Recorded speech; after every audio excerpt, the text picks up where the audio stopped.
একটি পরিপূর্ণ পুষ্পিত এই মধ্যম আকৃতির বৃক্ষ আমাদের রূপসী তরুকুলের অন্যতম মধ্যমণি বলা যায়।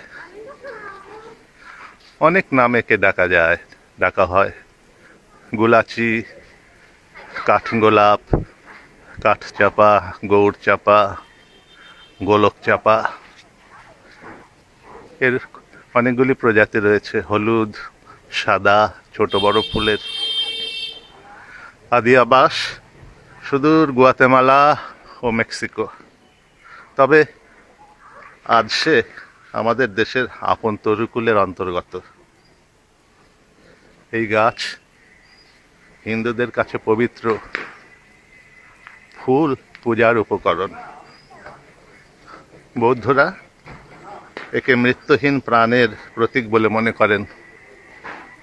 এই সুন্দর তরু বাগান, মন্দির ও বাড়ির অঙ্গনে রোপণের অত্যন্ত উপযোগী, ভারী সুন্দর।